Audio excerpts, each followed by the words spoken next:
locked in. Look at what we have here, folks. To the only show that matters. The cream of the crop. Duke loves wrestling. And there is no one that does it better than your host. I have come here to chew bubblegum and kick ass. The Duke. And I'm all out of bubblegum.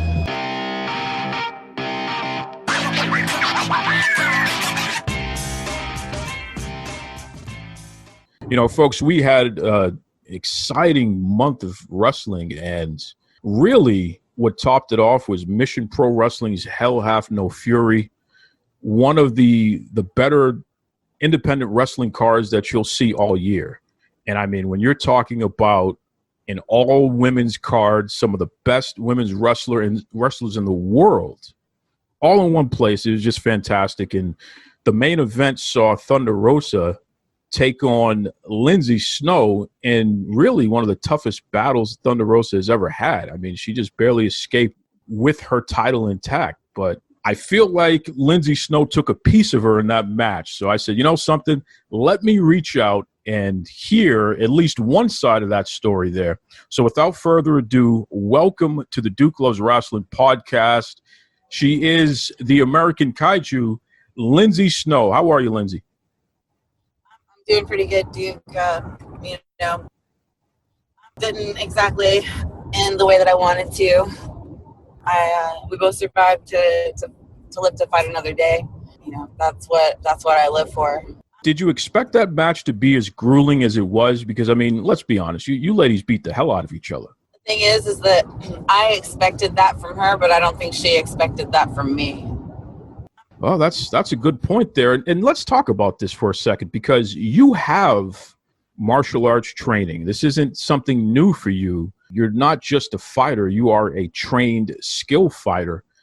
How long have you been studying martial arts and hybrid martial arts and been fighting even before you got into pro wrestling? Well, I started doing karate when I was a little kid. As I got older, started getting into other sports. But it wasn't until like after I graduated high school that I started training jiu-jitsu, you know, mixed martial arts, catch wrestling, a bunch of other like striking, you know, pretty much like the reason why it's called mixed martial arts is because it's a bunch of different forms of martial arts all combined together, right? You know, I always wondered about this, Lindsay, because you're somebody who clearly you know what you're doing. You beat people up for a living. It almost looks like you really enjoy doing that. But even before the bell rings and you step into the ring and throw your first strike, when you're walking to that ring, you can tell that something's about to happen. Like somebody's about to get hurt out there. Somebody's ass is about to get kicked. How important is it to gain that psychological edge over your opponent even before you step in the ring? And once you get in their heads and you live there rent free, you know, like that's something that no other feeling can compare to. I know that she wasn't expecting a lot of psychological warfare from me, but I could tell that I was living in her head rent free for a long time. There was a moment in the beginning of the match when the both of you were in the ring and you were being announced. And there you were, Lindsay Snow. You went over to the turnbuckle and you put your feet up and you kind of just took a rest for a moment.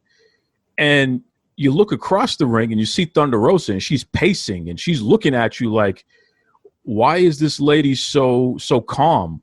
You know, we're literally about to fight and she's calm right now. So it's just, again, that whole psychological edge is just something to behold. But let's step aside for a second from even Mission Pro. This entire year in pro wrestling has just been upside down with the COVID-19 stuff and everything shutting down for a period of time. We're finally starting to see more cards get booked and what have you. How have you been holding up during this period of time? I mean, obviously you've been training, you've been keeping yourself sharp, but overall, how's Lindsay Snow been holding up? You know, since COVID started and the quarantine happened, I feel like everybody has really taken a toll from this.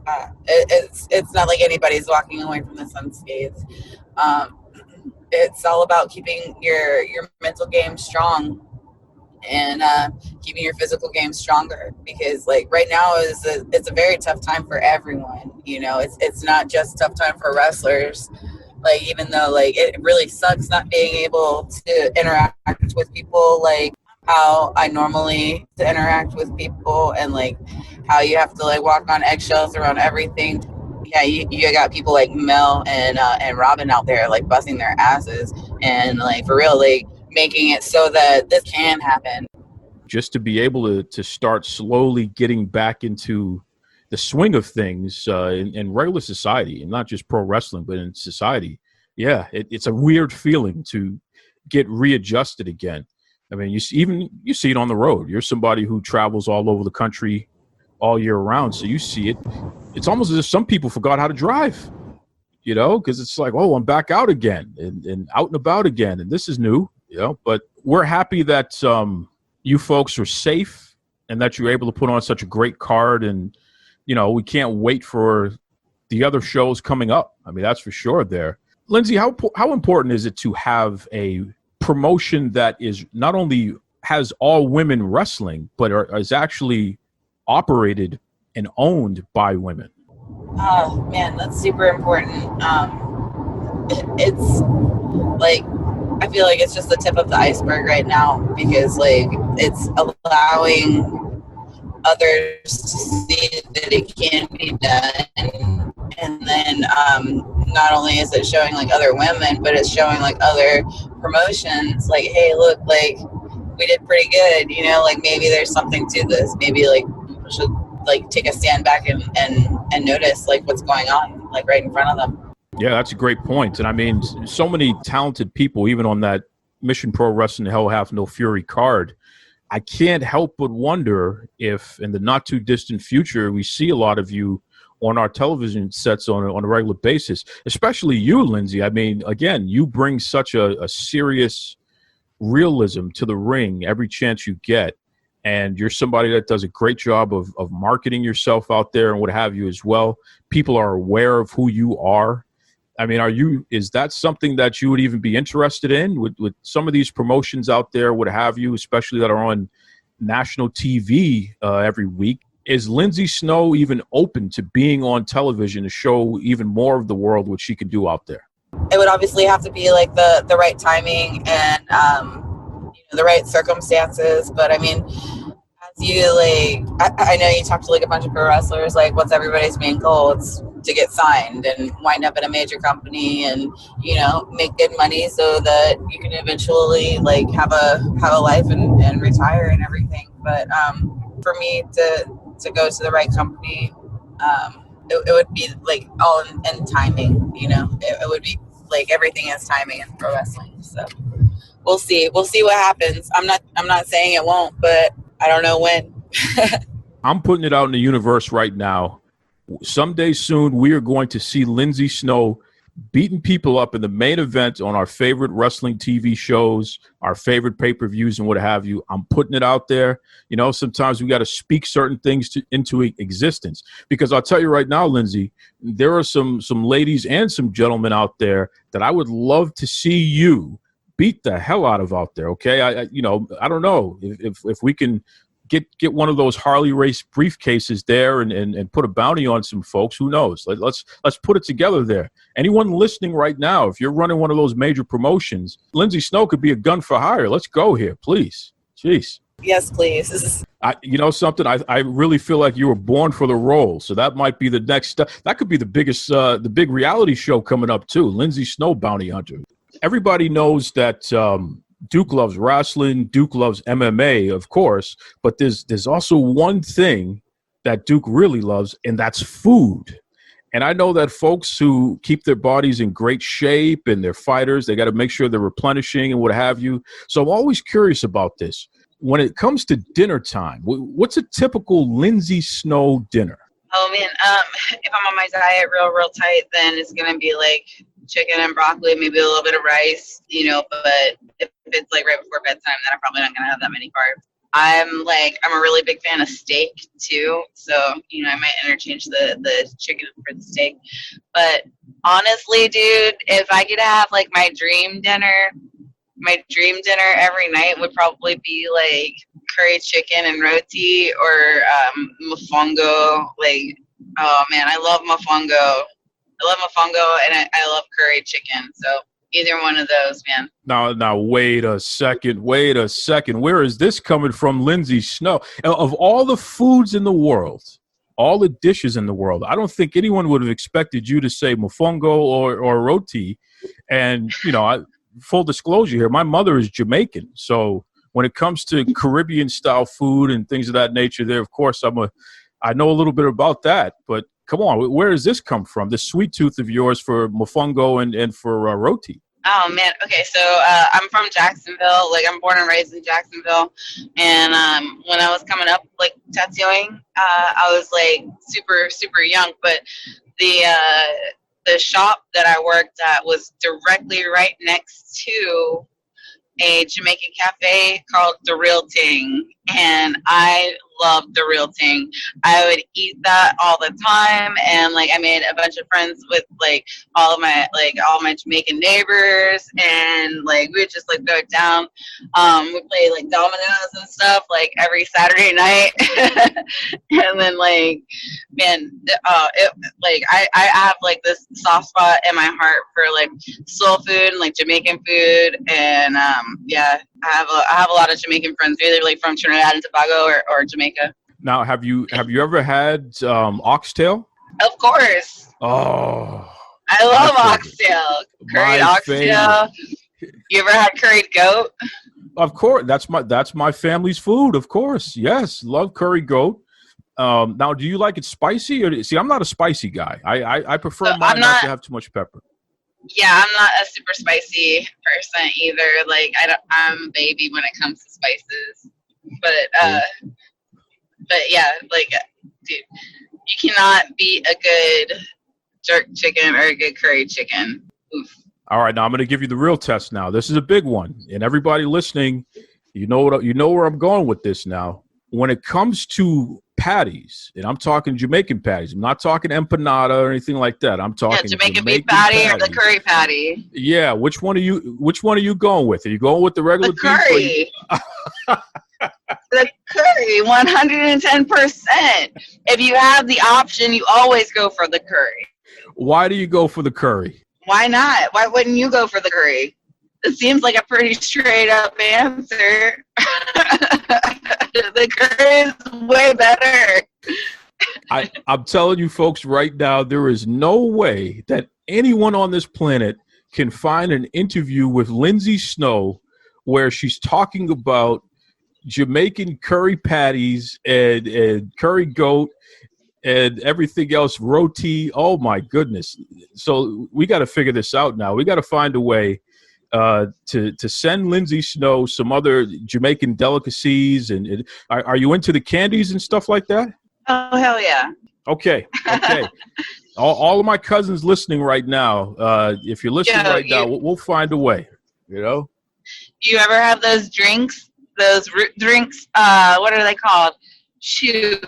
I know like one of them is called Magnum, but man, I can't remember what they're called, but they used to have them. They're like the tiny drinks. Now, you're not talking about Mobay and things like that. You're not talking homemade drinks. You're talking they're already packaged? Yeah, they're already packaged. There was like the Magnum one, and there was like another Roots. I believe it's called Roots. Oh yeah, I know. No, that's like those are like the big sodas. No, these are like drinks. Like, oh no, you're making me learn something now. Tell me about it. What's in these drinks here? I have no idea. They're just delicious, and they had them at the Real Ting. Like they were in like the same like refrigerator type deal as the Jamaican sodas, but I think that there was something extra in them. Like you know how like sorrel has like a kick to it.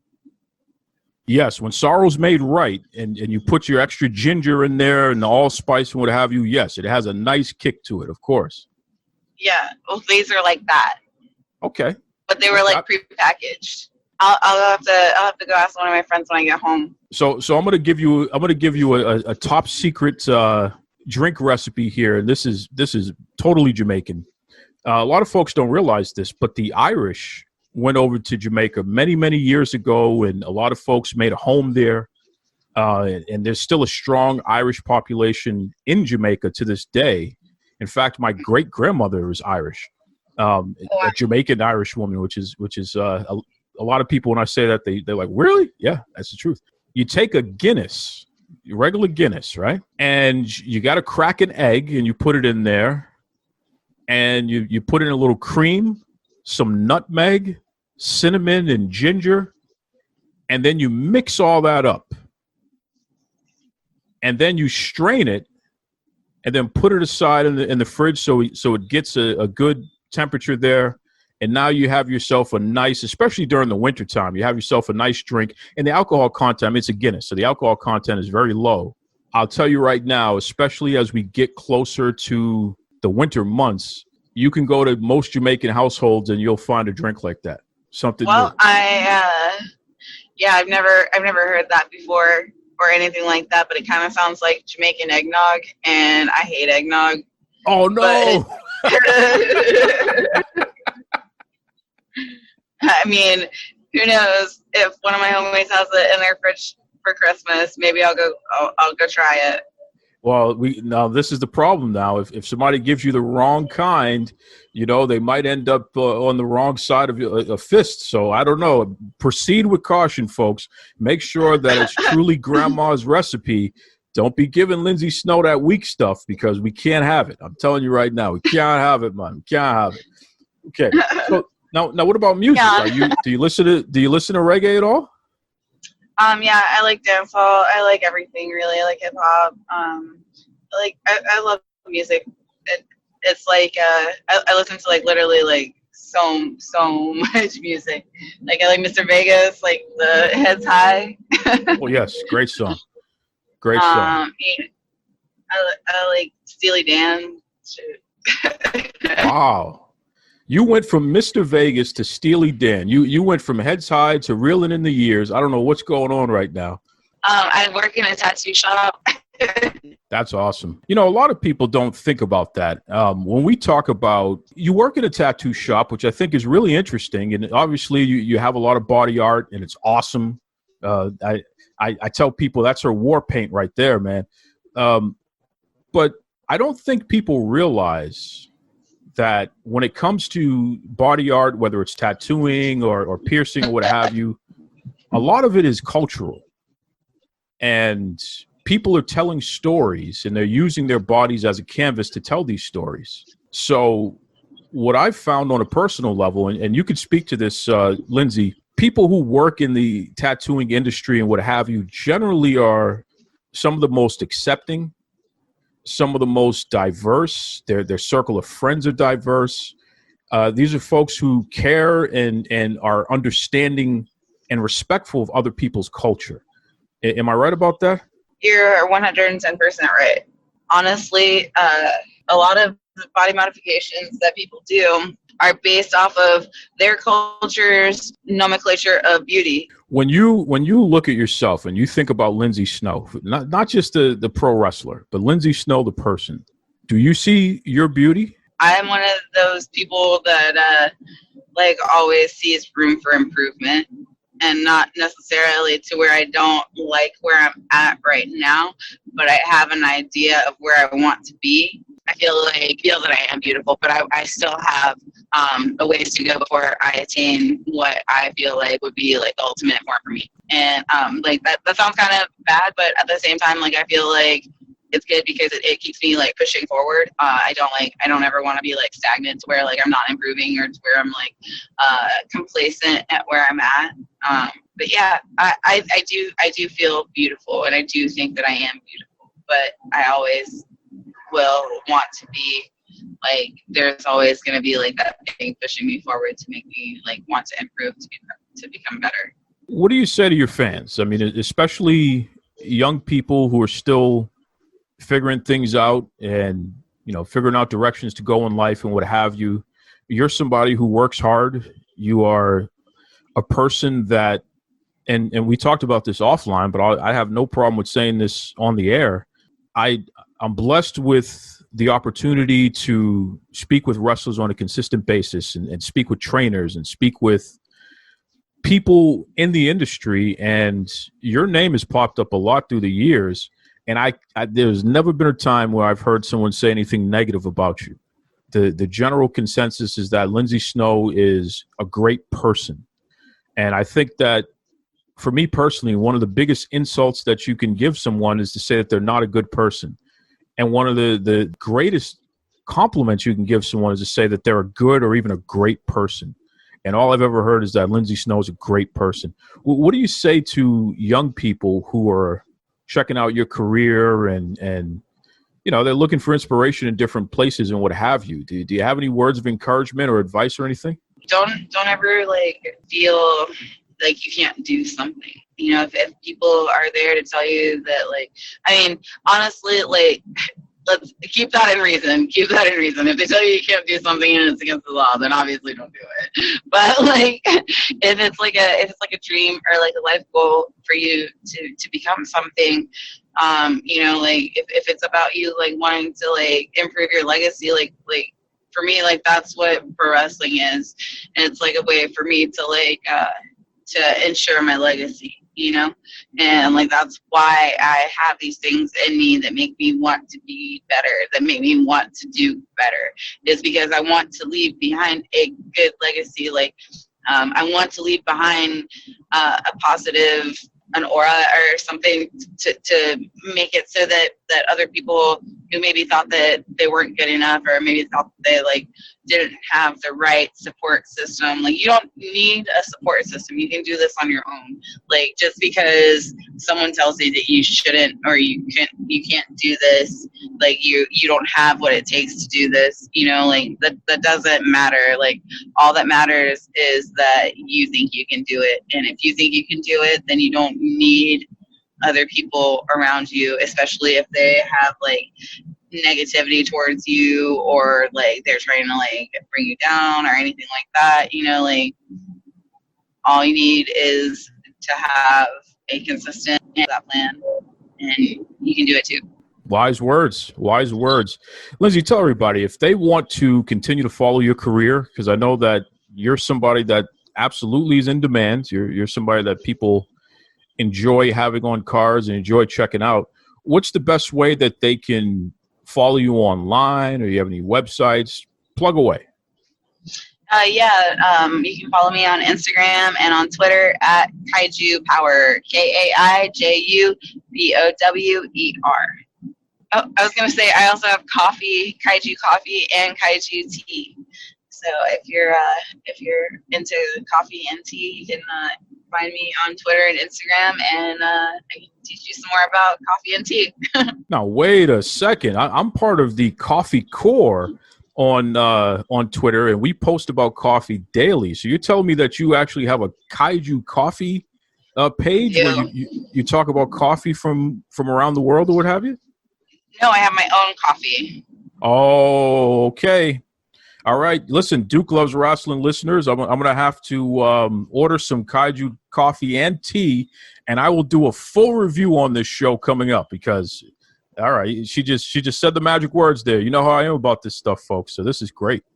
Lindsay, you're a breath of fresh air, and it's always interesting when I talk to people who could literally beat the hell out of me if they want to, but they can also talk about Jamaican Curry patties and Mr. Vegas and things of that nature. It goes to show that human beings, there is so much more to us than meets the eye or that you would assume. And that's why we all have to continue to treat each other with respect and, be kind to each other, because you never know who you're talking to, and you never know the type of relationship you can develop just by treating a person like a person, So I appreciate you for reminding me personally of that, just from your positive aura and the way that you are. You're awesome. Before I let you go, oh, you're welcome. But before I let you go, I got to ask you this though, and this is super, super important, because I took Japanese in third grade now. Okay. Okay. It was here in Boston, the Shaw School. It was the first school to ever offer Japanese. Third grade, I got to eat sushi for the first time then. And, I really fell in love with the Japanese culture as a result of that small 1 year of being introduced to the culture on a larger scale than what you see on TV or you may read in a newspaper. So I got to ask you, what does kaiju mean? And not just what it means, the textbook definition, but what does it mean to you now? Okay, so a kaiju is like a strange creature or monster, like Godzilla. To me, like whenever I'm out there and I am the American kaiju, like I am like I have one mode, and that's destroy, which I feel like most kaijus are programmed like that's like their one mission in life is to destroy. Wow. Well, there you have it, folks. Lindsay Snow, she's coming to a wrestling event near you to destroy. Thanks again, Lindsay. Thanks, Duke. I appreciate you. Hey, this is the Duke of Dorchester, the one, the only, the man of the hour. Yeah, can you handle that, baby? I want to tell you this. You've been listening to Duke Loves Wrestling. You know, folks, I'm telling you right now, I did not expect that interview to go in the direction that it did. I mean, really, Lindsay Snow is just something else, man. And she doesn't do a lot of interviews. I mean, if you do a search, you'll notice this. This is not somebody who spends a lot of time doing the podcasting thing because it takes away from her mission to do tattoos and beat people up. So, but she definitely takes time to listen to some reggae and to eat curry goat. So that's my girl, man. Shout out to Lindsay Snow once again. Just a really, really good person. As I said, that's the highest compliment I could pay anybody. If I say you're a good person, that's it. You're the top of the tops. Speaking of which, it's October, and we have a friend of the show who's doing some really, really great things. And I said, something, this is another good person that I want to have come back and talk about a cause that he's going to be supporting and something that you folks are invited to participate in. So without further ado, welcome back to the Duke Loves Wrestling podcast. Our man, the myth, the legend, literally the beard whisperer. We're talking about Marvelous Marco Mania. Marco, what do you have going on, man? Well, let me tell you something, Duke. This is Marvelous Marco Mania, and I need your help to body slam breast cancer. For the entire month of October, you can head over to www.prowrestlingtees.com and search for Marco Mania and purchase my exclusive Ursula Mania Pro Wrestling t-shirt. All proceeds that come to me from the sale of this shirt will be donated directly to the Women's Cancer Resource Center in Berkeley, California. Together, we can continue to help one another defeat breast cancer for good. Thank you for your support. And now back to Duke Loves Wrestling. Well, there it is, folks. And again, supporting breast cancer awareness and breast cancer research. That's what it's all about. Shout out to Marvelous Marco Mania. This is a hell of a cause that he's putting all of his support behind. And, something, we're going to support you as well. So please check out that Pro Wrestling Tees address. I'm going to have it in the description of this episode as well. So all you folks will have to do is just click and you can go support breast cancer awareness and research, support Marvelous Marco Mania. That's right. Okay, folks, up next, I have a blast from the past interview with the one, the only Scotty Richardson. He was the author of a fantastic book about family, about pro wrestling, and I think you folks are going to enjoy this here. But before we even get to that, a brief word from the one, the only Wildfire, Tommy Rich. Somebody said something about fired up. This is Tommy Wildfire Rich coming to you live. You're listening to my man, Duke Loves Wrestling.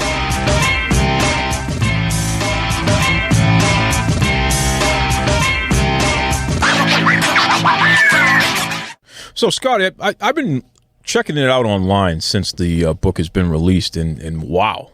I mean, the social media response has been pretty impressive here. Overall, though, how has the book been doing? Have you been getting a lot of sales, a lot of good buzz going on? Yeah, it's funny. Going well. And first, thank you for having me on your show, and congratulations on 2 years. fantastic achievement. Thank you. Thank you. It's funny because I got a message from friends of ours on Twitter, the Wrestle Hub, and from Newcastle, England, and even they put us over, and so that was fantastic last night. So it's been great, and I'm just glad that it's finally out. As you know, it's been a bit of a process. So and thank you, Duke, for being one of the official reviewers on the book. Damn right. Now, Scotty, let's cut to the chase. Before I get into why you would ever have Duke be an official reviewer, what is this a cookbook? Is this a wrestling book? Because the title's throwing me off here. It's making me very hungry, and I just need to know before we get into it, do I get any bacon at the end? Jesus. You know, it's funny. That's a great question because we got that on Twitter. A friend of the show and your buddy Duke chimed in and gave his. Yeah, he does that a lot. So, he does that a lot, even when you don't want it to. But no, it's the bacon is so vital. You know, a lot of people grew up wrestling fans via their grandmother, grandfather, aunts, uncles, parents, what have you.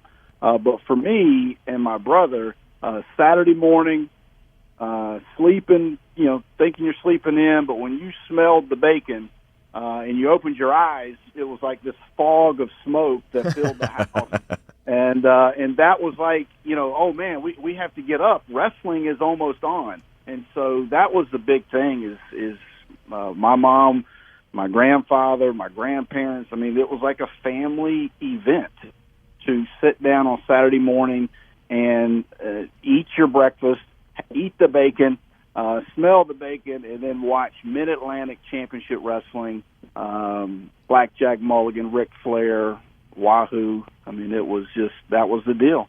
So how does Scotty Richardson like his bacon? Are you a chewy bacon guy or like an extra crispy? We'll move on, but I just need to know. Absolutely. Extra crispy. Wow. Well done. I want to, now I like my steaks rare. It's a little different, but bacon, I want it crispy.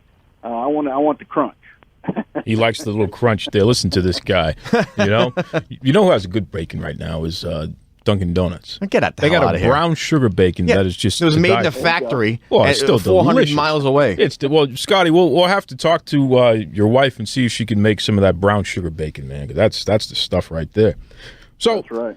This is an interesting thing here, Scotty, because I know that you and I have been good friends here, and you're a wrestling historian and someone that I really enjoy talking wrestling with and following your social media pages, Wrestler Weekly and what have you.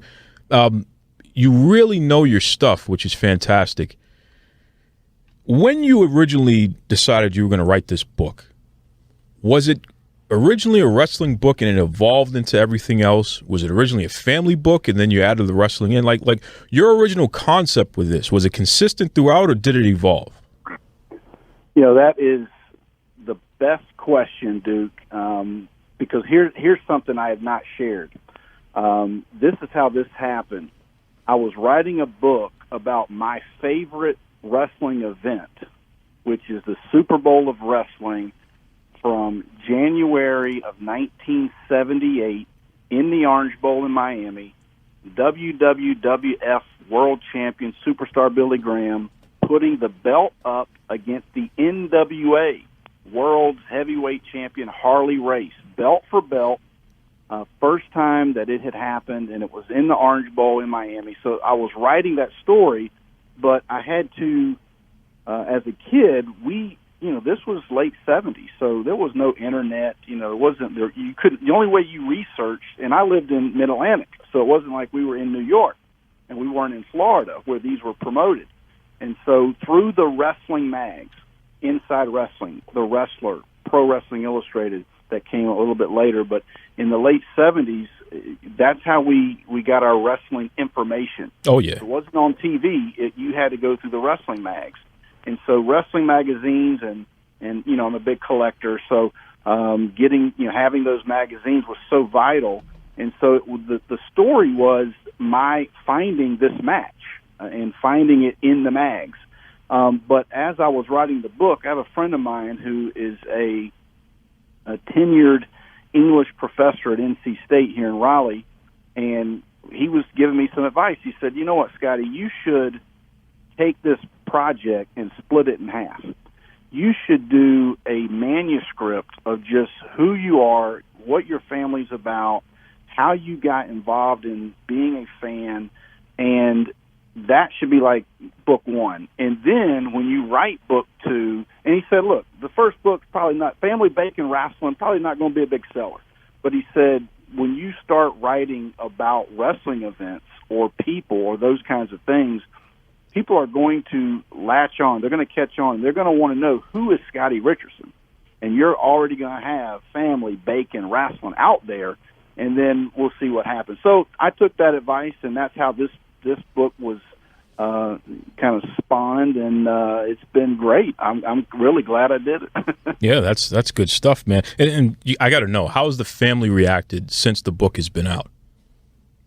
It's a little bit of, at first, a little bit of mix, because our family's very private. My dad's a Vietnam vet, old school. He was a basketball coach for 45 years in high school in Florida, in Jacksonville, Florida, and so at first, he didn't, because he's a little bit ashamed of the story that's in the book about how he, became so religious.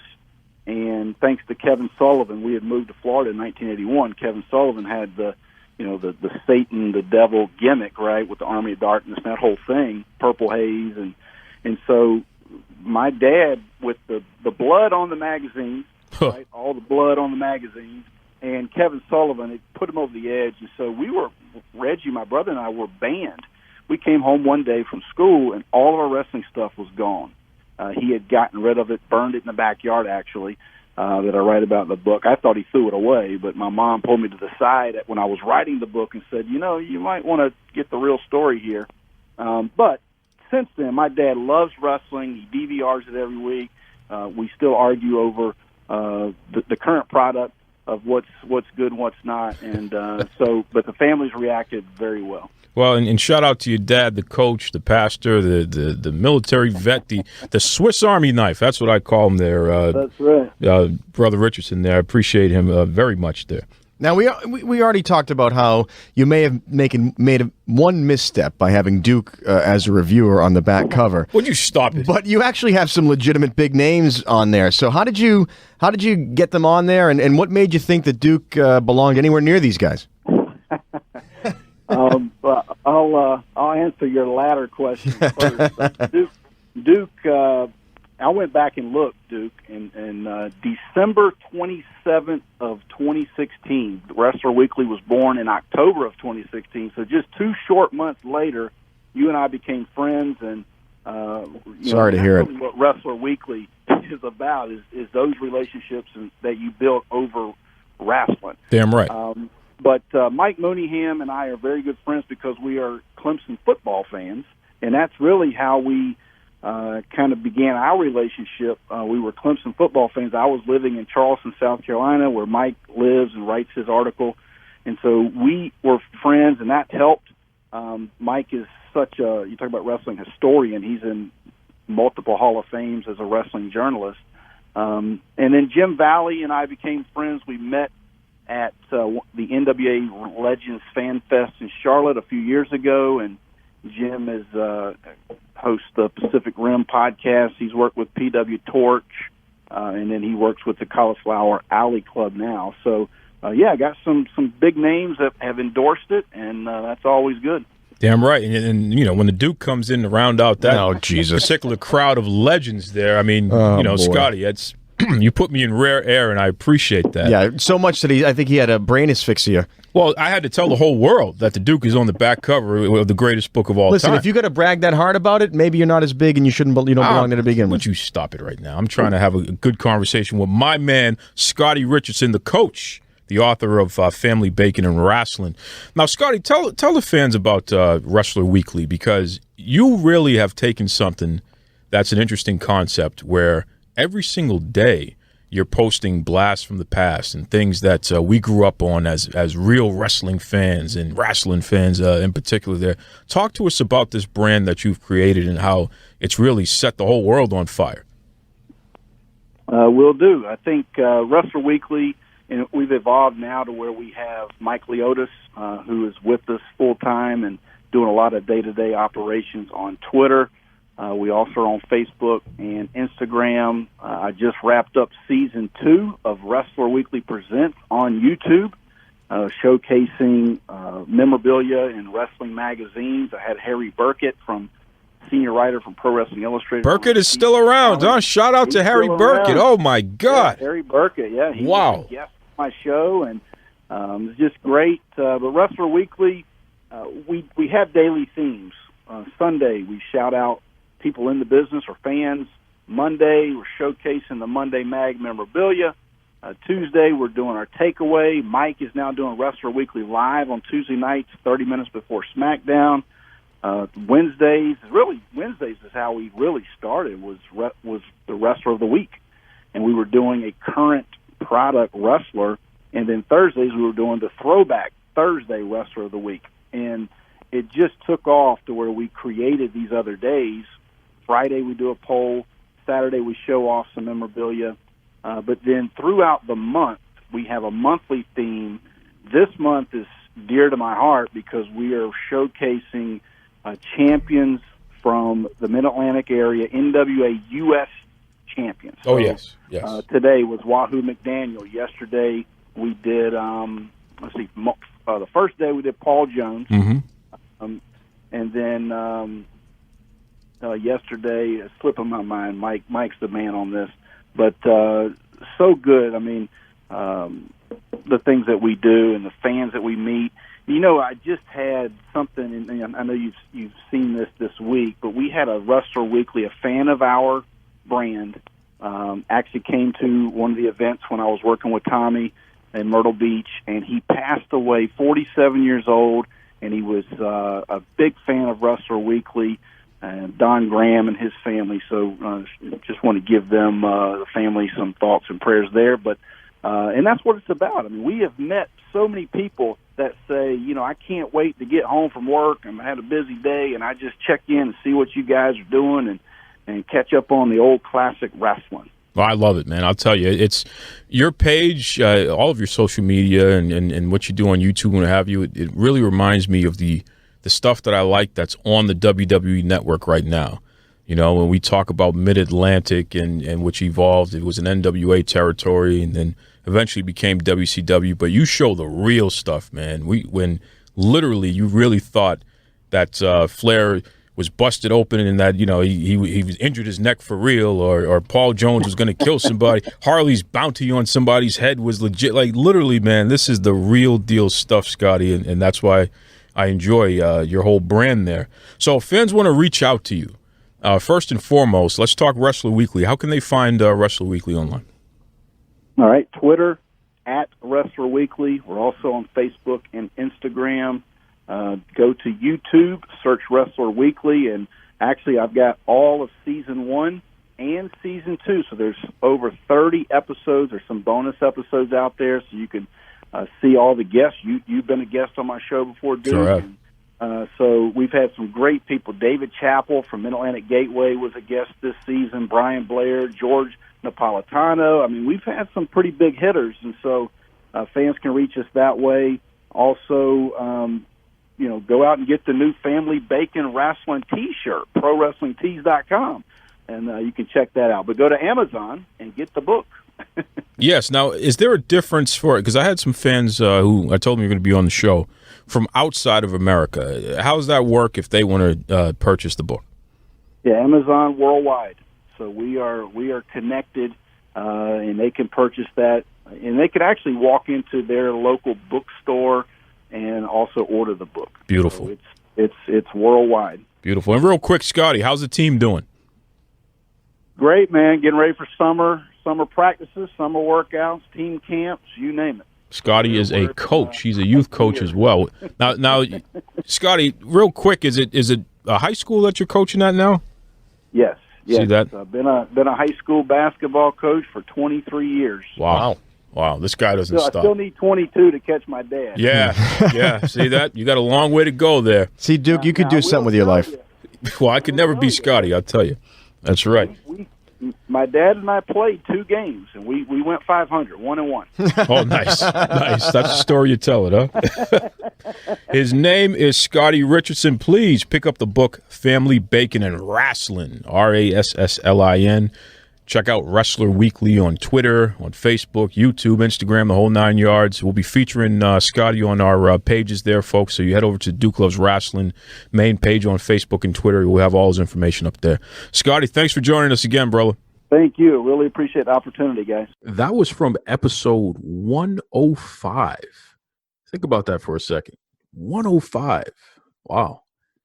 Nice little blast in the past. I'm gonna keep sprinkling some stuff in here on a week-to-week basis because we have grown so much just over the past year and a half or so compared to where we were almost 5 years ago. There's just an abundance of new listeners, and if you go to YouTube, you can find the entire archive of Duke Loves Wrestling. iTunes, believe the entire archive is there as well.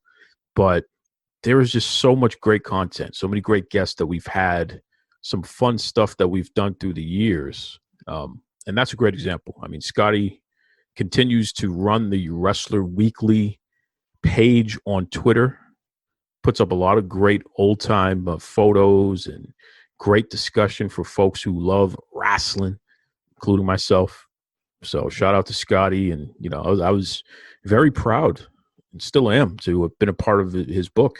It's great stuff there. So again, I'll keep sprinkling in some good stuff every week just to remind folks of some of the great interviews that we've already had, and we have plenty more to come. I'll tell you right now, plenty more to come. And once again, shout out to Marvelous Marco Mania, just really doing a good thing with a good cause there. Appreciate that. Of course, Lindsay Snow, just tremendous guest. I've made a new friend. And, I'll tell you, I referred to her as the tatted up Barbie, which I almost got beat up for that. But I think somebody vouched for me, so she was able to let that slide, and she was nice to me as a guest on the show. So thank you, Lindsay, for not cussing me out on the show. But really, really cool person. And I have a feeling that we're going to see her in a major promotion in the not too distant future. I just think that aside from her quality of work and her positive attitude, she brings something to the table that you don't see too many other places. So there's room for Lindsay Snow in the wrestling world, especially on TV, and that's where she needs to be. I made the statement online that she is a modern day Luna Vachon. If Luna Vachon was just a little thicker and had some MMA training, she'd be Lindsay Snow. And when I say thicker, I mean literally Lindsay's in tremendous shape. Tremendous shape. Luna was pretty small, but she was dangerous. She was tough. Just like Lindsay Snow is tough. But boy, I just over the moon about her and excited to see what the future holds for her because I think she's very talented. That's right. We've had such a great easing back into some sense of normalcy when it comes to pro wrestling, right? The pay-per-views are starting to get a lot more consistently good. The quality of everything is getting more consistently good. I mean, Jesus, we just had a WWE pay-per-view, Clash of Champions, in which Roman Reigns was in the main event against Jey Uso. And let me tell you something. That was a hell of a match. It was a hell of a match, and it's a hell of a storyline because these are two cousins, right? And it was weird because they were fighting to see who's the chief of the tribe. You don't see stuff like that too often.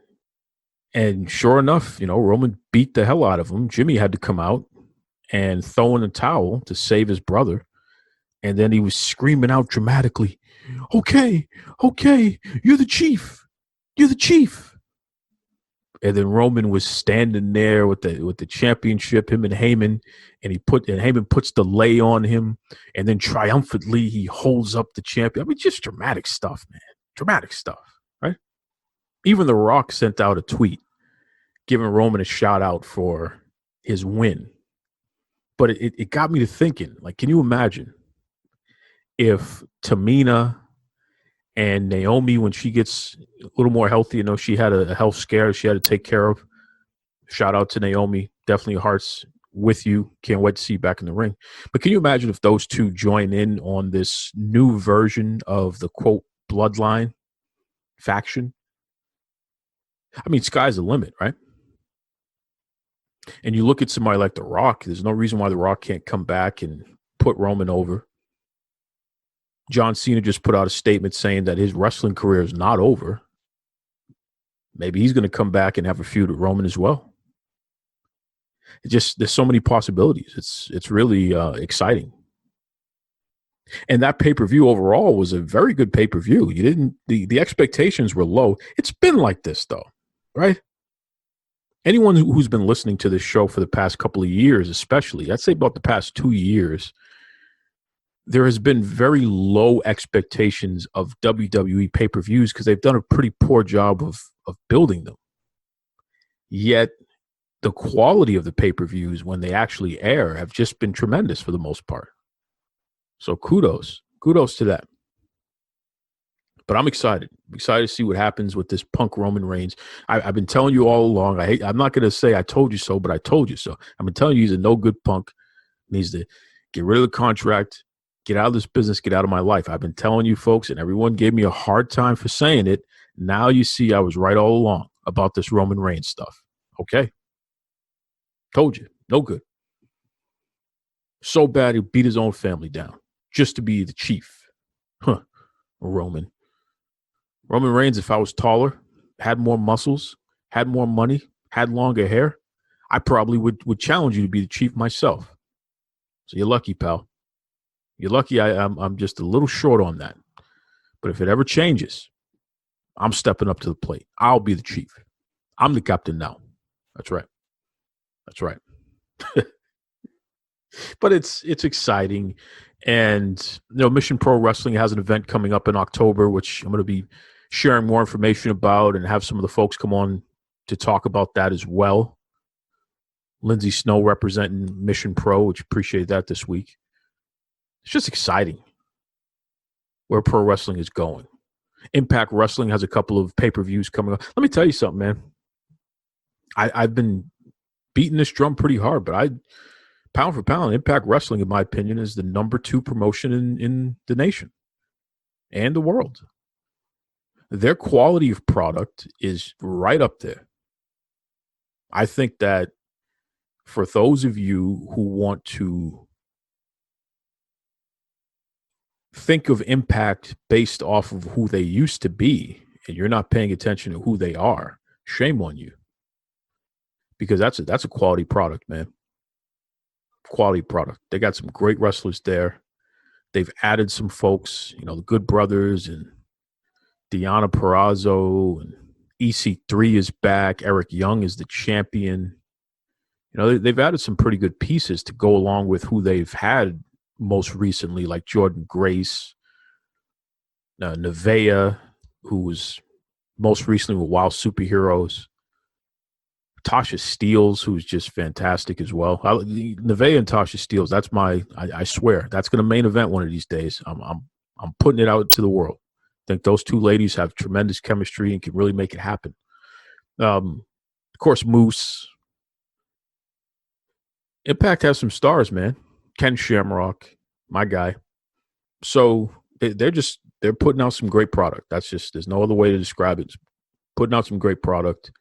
I find myself more invested and more interested week to week in Impact than I am in anything other than WWE. I mean, I'm sorry. I'm just not impressed with AEW unless Thunder Rosa's out there. Speaking of which, Thunder Rosa has like 4 bookings for the rest of the year. That's it. Her calendar is wide open.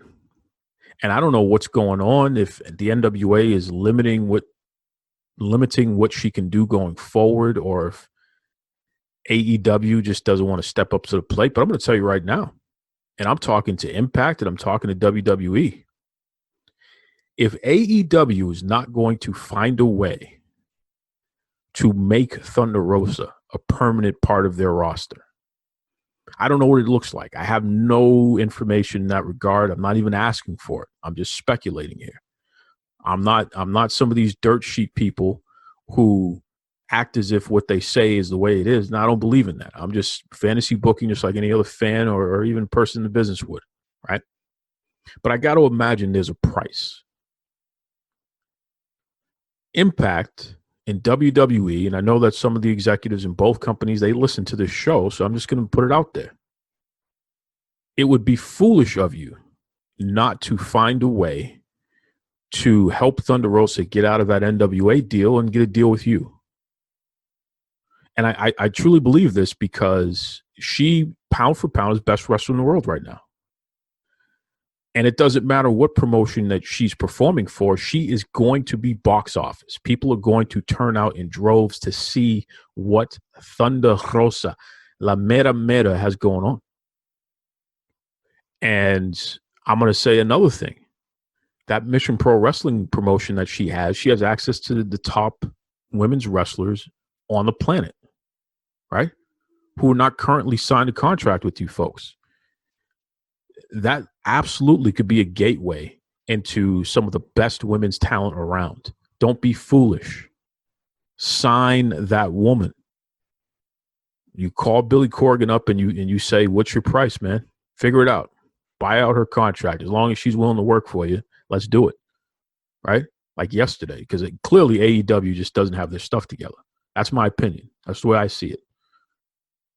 She's more box office than everybody else in that company, and yet they haven't found a way to book her further. What's going on? It's embarrassing. I would love to see Thunder Rosa show up at the NXT pay-per-view coming up this weekend. I think that would be interesting. Can you imagine that? That would be interesting. And let's get that ball rolling. Let's have Thunder Rosa on NXT every week, head-to-head with AEW. Dynamite, just to stick it to them, since they don't know what they're doing. Literally walked into your company and had the best matches on TV, on pay-per-view than your company has ever had, and you have not booked her further? Are you crazy? And listen, I'm not trying to beat up on these guys, because maybe NWA is getting in the way. Figure it out, man. It's got to be a price. Figure it out. I mean, Thunder Rosa has access to people like Lindsay Snow. Can you imagine? She has a whole crew of dance partners that she can bring with her somehow, some way, to put on some of the best wrestling matches that you'll see on TV anywhere on the planet. Kidding me? And then you also have your elements that already exist. If we're talking about Impact, you got Jordynne Grace, right? Tasha Steelz, Nevaeh, Havoc, right? Come on. Taya Valkyrie. You got these folks who, those are instant great matches just waiting to happen. Kiera Hogan, instant. And then WWE, come on, Sasha Banks, Charlotte, who's she should be coming back soon. Io Shirai, come on. Are we serious here? Asuka, Bayley, Bianca Belair. I mean, the list is endless. And I haven't even talked about the UK ladies like Toni Storm. Endless. So if AEW is not going to get their act together, then somebody else needs to step in. And I'm talking to you, Impact. I'm talking to you, WWE. Get in touch with Thunder Rosa and see if there's business to be made. And if you got to do a deal with NWA, do it. It's worth it, man. You cannot have a talent that's making waves as much as she is, who is not on a major TV platform. Somebody who has that ability, you need them on your roster. You need them. I'm telling you. Thunder Rosa is firing on all cylinders right now. And it's a damn shame that she's not on TV on a weekly basis. Just put it like that. So I'll tell you what else isn't a damn shame is the fact that you folks continue to support the show. Appreciate that. It's going to be more contests and more great guests. In fact, I got a guest next week that is probably going to break the internet. And we've done it a few times before on this show. We've had guests that are they raise so much hell that people are talking. And I think I got another one lined up. Mr. Reggie B. Fine, somebody who's been all over the Memphis territory, WWF, and all over the place. Just somebody who knows who's who and what's what. And Reggie has done a series he's recorded himself sharing stories about what really was going on in pro wrestling in the 80s and 90s, early 2000s, what have you. Look, Reggie's going to come next week and give us a taste. But you got to check out his YouTube and some of these other projects that he has going on to get the full meal. But I'm going to tell you right now, man, people are going to be talking about this. So if there's any episode of Duke Loves Rasslin that you listen to, you make sure you tune in next week because Reggie B. Fine he's locked and ready to go. So, and for all you folks out there, yeah, you better be worried because Reggie's going to have some things to say. That's for sure. That's right. Okay, listen, until then, be kind to yourselves. Be kind to others. This is the Duke saying, take it away, Tony Schiavone. Mr. Tony Schiavone, and we're desperately out of time on Duke Loves Wrestling.